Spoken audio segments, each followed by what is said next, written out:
Diagnosticando buchas de alta tensão. Este vídeo enfatiza a importância da medição regular de buchas. Ele mostra a influência da umidade e explica por que a medição em diferentes frequências é essencial para resultados significativos da medição. As buchas são usadas para conectar os enrolamentos do transformador ao mundo exterior. Elas devem resistir a altas tensões e a correntes elevadas. Para construir buchas de alta tensão, com os menores diâmetros possíveis, é necessário controlar a progressão potencial no isolamento. As camadas de controle capacitivas internas são usadas para proporcionar uma distribuição uniforme da tensão. Tais buchas de alta tensão também são chamadas de buchas capacitivas. Uma conexão de medição no flange do lado aterrado da bucha permite medir o C1 de capacidade de alta tensão e o fator de potência ou fator de dissipação.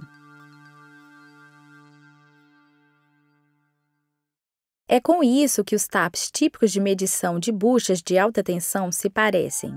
É importante não apenas medir regularmente o fator de dissipação ou o fator de potência de uma bucha, mas também seus valores de capacitância. O gráfico mostra a progressão ao longo de 15 anos. Entre 1981 e 1983, o fator de dissipação aumentou consideravelmente, e entre 1987 e 1989 declinou novamente. A curva dos valores de capacitância mostra o porquê. A forte inclinação entre 1985 e 1987, em quase 25%, mostra que isolamentos parciais entre camadas capacitivas têm estado em curto-circuito. A explosão de uma bucha de alta tensão pode levar à destruição de um transformador inteiro. Portanto, buchas devem ser reavaliadas aproximadamente a cada 4 anos e substituídas se os limites permitidos para o fator de potência ou fator de dissipação e do aumento de capacitância forem excedidos. A umidade tem muita influência sobre o fator de dissipação ou o fator de potência.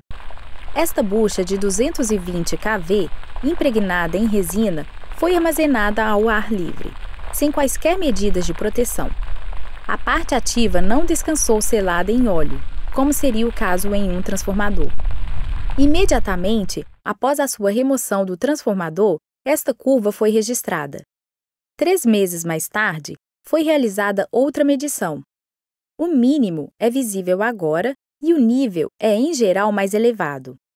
6 meses após a remoção, o mínimo avançou mais para a direita. Este valor corresponde a 50 Hz para um fator de dissipação de aproximadamente de 0,65%. Isso é mais do que o dobro do valor original. As curvas mudaram completamente. Observamos que a umidade cria valores mais elevados do fator de potência ou do fator de dissipação, e os mínimos passam para frequências mais altas. Comparar respostas de frequência é muito mais sensível a pequenas alterações do que uma medição unicamente na frequência da rede elétrica. Esta medição de um disjuntor a óleo foi registrada nos Estados Unidos. 6 buchas capacitivamente controladas foram comparadas entre si. A tabela mostra a capacidade e o fator de potência a 10 kV. Nenhuma diferença visível foi observada entre as buchas. Esta é a distribuição dos valores do fator de potência das 6 buchas, a 60 Hz.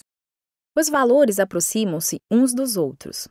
As buchas apenas exibirão um comportamento diferente se as respostas de frequência forem comparadas.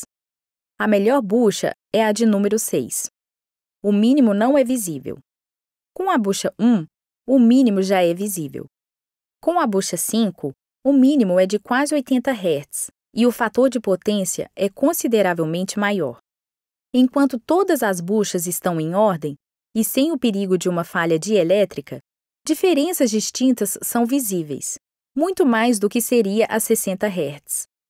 Em baixas frequências, essas diferenças são mais distintas, por isso é sensato medir aí. Mais uma vez, podemos observar que a comparação das respostas de frequência reagem com mais sensibilidade a pequenas alterações do que uma medição unicamente na frequência da rede elétrica. Agora vejamos um exemplo, onde as altas frequências permitem um melhor diagnóstico. Em uma medição de 5 buchas de 110 kV impregnadas de óleo, uma medição desvia-se consideravelmente das outras.